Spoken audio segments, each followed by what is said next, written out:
সন্তানদের দেখাশোনা, পড়ালেখা এবং সন্তানের খেয়াল রাখা, সংসারের কাজকর্ম, ইউটিউব জার্নি এবং নিজের মন মানসিকতা মিলিয়ে এমন এক পর্যায়ে এসে দাঁড়িয়েছি, মাঝে মাঝে মনে করি যে ইউটিউব জার্নিটা আমার এখানেই মনে হয় শেষ। আমার দ্বারা আর কোনো কিছুই করা সম্ভব না বা আমার দ্বারা কোনো কিছু হবে না।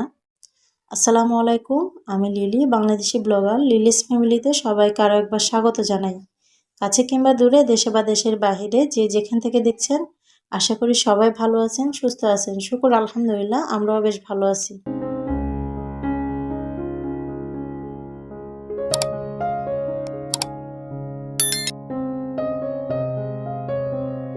একে তো মধ্যবিত্ত পরিবার, তার উপরে বাজারের যে ঊর্ধ্বমুখী দামের পরিস্থিতিটা সেটা বিবেচনায় রেখে একটু হিসাব কষে না চললে দেখা যাচ্ছে বর্তমানে টিকে থাকাটাই এখন হুমকির মুখে, বা অস্তিত্ব টিকিয়ে রাখাটাই এখন হুমকির মুখে পড়ে গেছে। আর পরের চাকরি করা মানুষ তো মনে করেন, যারা আমরা পরের অধীনে চাকরি করি তারা তো মানুষই না। কিছু কিছু মানুষ আছে যারা পরের অধীনে চাকরি করে তাদেরকে মানুষ হিসেবেই গণ্য করে না, মনে করে যে এরা মানুষ না, গরু ছাগল। তো বর্তমানের সব দিক বিবেচনা করে, নিজের মন মানসিকতা বিবেচনা করে, বাচ্চাদের দেখাশোনার কথাটা বিবেচনায় রেখে মাঝে মধ্যে ভাবি হয়তো বা আমার ইউটিউবে কাজ করা হবে না, বা ইউটিউবে কাজ করতে গিয়ে যে একটা সফলতার বিষয় থাকে, বা একটা সবাই স্বপ্ন নিয়ে আসে, কেউ স্বপ্নের বাইরে না। এখানে যারাই কাজ করুক, ছোট বড় সবাই কিন্তু ছোট থেকেই শুরু করে, আর একটা স্বপ্ন থেকেই কিন্তু এই কাজটা ভালোবেসে শুরু করে, যেটা আমিও করেছিলাম। তবে একটা জিনিস থাকে যে একটা পর্যায়ে গিয়ে মানুষের যে মন মানসিকতা সেটা যদি ধরে রাখতে না পারে, তাহলে এখানে টিকে থাকাটা খুবই কঠিন। সব দিক বিবেচনা করে মাঝে মধ্যে যেটা ভাবি সেটা হচ্ছে গিয়ে হয়তো বা আমার দ্বারা হবে না, বা আমি পারবো না, এটা আমার জন্য না। তো কেন এইসব কথাগুলো বলছি? এই যে দীর্ঘ 1 বছরের বেশি সময় ধরে এই ইউটিউব প্ল্যাটফর্মে কাজ করছি, মাঝে মধ্যে দেখা যায় বাচ্চাদের কারণে ভিডিও এডিট করা হয় না, ভিডিও শ্যুট করা হয় না, বা নিয়মিত আপনাদের মাঝে উপস্থিত থাকা হয় না। যার কারণে দেখা যায় আমার ভিউজ খুবই কম, যেটা একদম তুলনামূলকভাবে খুবই কম, যেটা আপনারা দেখলে বুঝতে পারেন। তো সেই মন মানসিকতার একটা বিষয় থাকে, মানুষের ধৈর্য সহ্যের একটা বিষয় থাকে।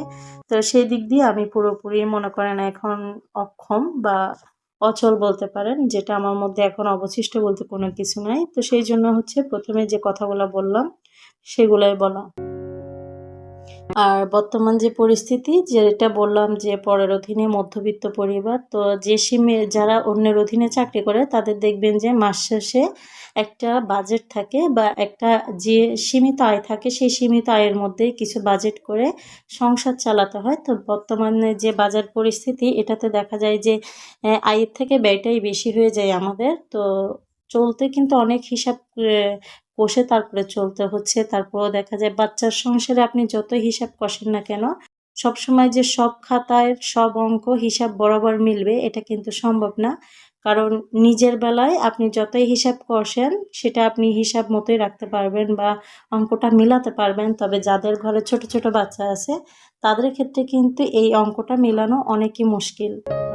তার বাইরে বাচ্চাদের অসুখ-বিসুখ থাকে, আরও নানা বিষয় থাকে, যেগুলো হচ্ছে সংসারে আমরা যারা আছি তারা খুব ভালোই বুঝি যে একটা সংসার চালাতে গেলে দক্ষতার সাথে সাথে অর্থেরও প্রয়োজন হয়, যেটা না থাকলে কিন্তু পুরো সংসারটাই অচল। আর যেটা বললাম যে যারা পরের অধীনে চাকরি করে তারা তো মানুষই না। কিছু কিছু উচ্চশিক্ষায় শিক্ষিত মানুষ আছে যারা অন্যকে সম্মান দিতে জানে না, বা অন্যের কাজকে সম্মান দিতে জানে না, মানুষকে সবসময় ছোট করে দেখে বা ছোট করে কথা বলতে পছন্দ করে। সেই সব মানুষের উদ্দেশ্য হচ্ছে কথাগুলা বলা। এটা কিছু মানুষ আছে আমাদের সমাজে যারা মানুষকে মানুষ হিসেবে গণ্য করে না, যারা নিজেকে নিজে সবসময় উপরে রাখতে চায় বা নিজেকে নিজে বড় মনে করে, আসলে জানে না তারা যে কতটা ছোট মনের অধিকারী। যাই হোক, পরিশেষে এটাই বলবো, এতক্ষণ পর্যন্ত আপনারা যারা আমার সাথে আছেন সবাইকে আমি রিকোয়েস্ট করব ছোট্ট একটা লাইক দিয়ে ভিডিওটি কন্টিনিউ করবেন। আপনি আমার চ্যানেলে নতুন হয়ে থাকলে চ্যানেলটি সাবস্ক্রাইব করে দিবেন, পাশে থাকা অল অপশনটি চালু করে দিবেন। যে কোনো সময় নতুন ভিডিও আপলোড দিলে নোটিফিকেশন পৌঁছে যাবে আপনার কাছে। আপনি আপনার মূল্যবান সময় এবং সুযোগ করে আমার ভিডিওটি দেখে নিতে পারবেন। যারা অলরেডি এই কাজগুলো করে দিয়েছেন সবাইকে অসংখ্য ধন্যবাদ। সংসারের কিছু কাজ করে নিয়েছি, তারপর হচ্ছে গিয়ে রান্নাবান্নার কাজ করব, সেই জন্য চলে আসছি। ইদানিং মন মানসিকতা এবং শরীর স্বাস্থ্য দুটোই হচ্ছে খারাপ। তো যার কারণে হচ্ছে আমি নিয়মিত ভিডিও আপলোড করতে পারতেছি না, যার কারণে গত 2 দিন হচ্ছে আমি কোনো ভিডিও দিই নাই। আর এরপর হচ্ছে গিয়ে বাচ্চাদের সামলানো, দেখাশোনা, ওদেরকে সামলে হচ্ছে গিয়ে ভিডিও করা, এডিট করা, সব মিলিয়ে হিমশিম একটা ব্যাপার। এর মধ্যে আবার অনেকের প্রশ্ন থাকতে পারে, তাহলে এই প্ল্যাটফর্মে কাজ করছেন কেন বা কি জন্য আসছেন? সবাই একটা স্বপ্ন নিয়ে আসে বা সবাই সেই স্বপ্নটা সত্যি করার জন্য বা স্বপ্নটা পূরণ করার জন্য এই কাজ করে। আমিও সেই উদ্দেশ্যে শুরু করছিলাম। জানি না আমার জার্নিটা কতটুকু গিয়ে ঠেকবে বা কতটুকু আমি পৌঁছাতে পারবো। তারপরেও যতদিন পারি চেষ্টা করব চালিয়ে নেওয়ার। আর যখন দেখব যে না আমার মধ্যে ধৈর্য সহ্য আর অবশিষ্ট নেই বা আমার দ্বারা হবে না, তখনই আপনাদের মাঝ থেকে আমি চলে যাব। বা যখন দেখব যে না একদমই আমার মাঝে আমাকে দেখার মতো 1% লোকও নাই, তো তখনই হচ্ছে আমি ইউটিউব ছেড়ে যাব।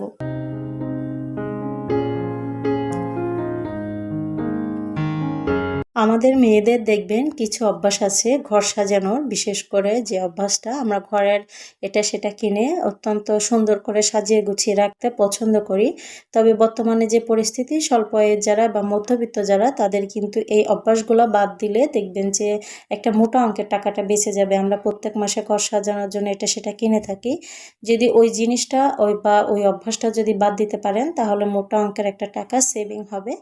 আরেকটা বিষয় আছে, আমরা যারা বাচ্চাদেরকে নিয়ে বাহিরে যাই দেখবেন যে রাস্তার পাশে যাওয়া আসার সময় বাচ্চারা অনেক সময় অনেক ধরনের বায়না করে বা তাল ধরে, এটা সেটা নিয়ে দিতে হয়। সেই অজুহাতে দেখা যায় আমাদের নিজেরও কোনো কিছু ভালো লাগে গেলে সেটা আমরা হুটহাট করে কিনে ফেলি, টাকার দিকে আর তাকাই না। ওই অভ্যাসগুলো যদি আমরা পরিবর্তন করতে পারি, তাহলে দেখবেন সেখান থেকেও কিন্তু মাস শেষে আমাদের কিছুটা টাকা হলেও সঞ্চয় হবে। অনেক সময় দেখা যায় আমি পাশের বাসার ভাবির কাছে একটা জিনিস দেখছি বা ওনাদের বাসায় একটা জিনিস দেখছি, সেই জিনিসটা আনার জন্য আমি উঠে পড়ে লাগি।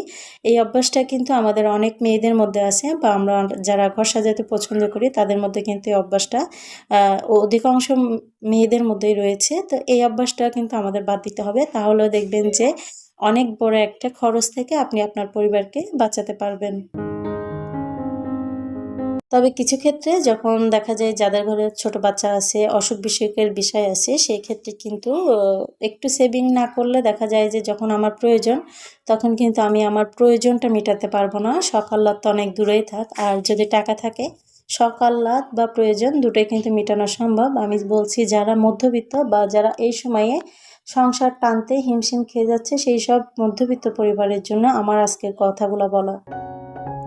এখানে হচ্ছে কচু রান্না করব ডাল দিয়ে। এর আগে একটা হচ্ছে আপনাদের ভাই একদিন কচু আনছিল, সেই কচুটা ডাল দিয়ে রান্না করার পর এত বেশি ভালো লাগছিল ওনার কাছে, যার কারণে হচ্ছে এরপরে হচ্ছে পরপর ২-৩ বার ২-৩টা কচু নিয়ে আসছে। অনবরত হচ্ছে কচু খাওয়া এটা কিন্তু অ্যালার্জি জাতীয় একটা খাবার, তো সমস্যা হয়। তারপরেও হচ্ছে ওনার ভালো লাগা।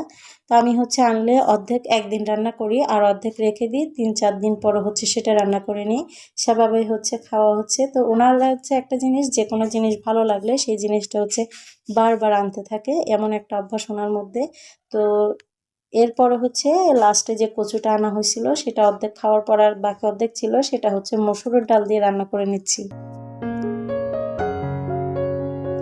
আমি ভিডিওর মাধ্যমে অনেক সময় অনেক কথা বলে থাকি। কিছু কথা থাকে আমার নিজের জীবন থেকে নেওয়া, কিছু কথা থাকে পরিবেশ এবং আশেপাশের যে পরিবারগুলো থাকে সেখান থেকে দেখে শিক্ষা নিয়ে যে কথাগুলো বলে থাকি সেগুলা।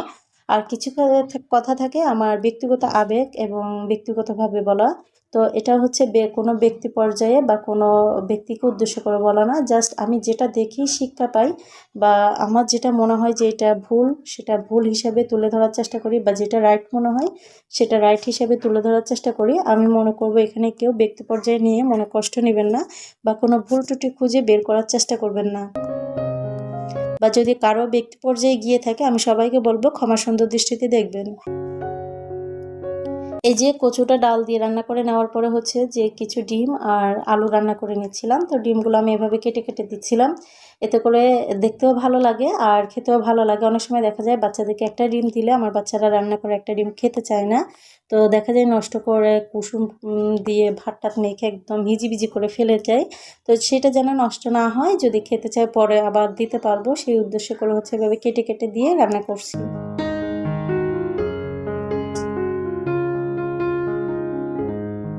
আমার আজকের ভিডিও মূল উদ্দেশ্য ছিল আমরা যারা স্বল্প আয়ের মানুষ আছি বা স্বল্প আয়ের মধ্যে দিয়ে বসবাস করছি, তাদের উদ্দেশ্য করে হচ্ছে আমার পুরো ভিডিও জুড়ে কথাগুলো বলার চেষ্টা করছি বা বোঝানোর চেষ্টা করছি যে বর্তমান পরিস্থিতিতে নিজের অস্তিত্ব আগে টিকিয়ে রাখতে হবে, তারপর হচ্ছে শখ আহ্লাদ পূরণ করতে হবে। বর্তমানে যে বাজার পরিস্থিতি, দেখা যাবে যে কোনো একটা বড় ধরনের বিপদ আপদ হলে আপনার হাতে টাকা থাকবে না, সেই জন্য মাঝে মধ্যে কিছুটা সঞ্চয় করে রাখা প্রয়োজন, যেন বিপদ আপদে কাজে লাগাতে পারি।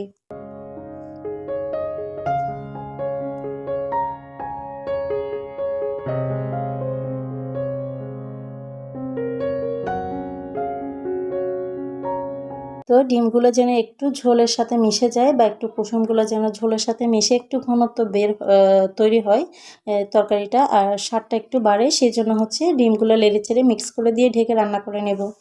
আমি আমার আজকের ভিডিও এখানেই শেষ করব। সবাই ভালো থাকবেন, সুস্থ থাকবেন, আমার জন্য আমার পরিবারের জন্য দোয়া রাখবেন, আমিও আপনাদের জন্য দোয়া করব ইনশাআল্লাহ। আল্লাহ হাফেজ, আসসালামু আলাইকুম।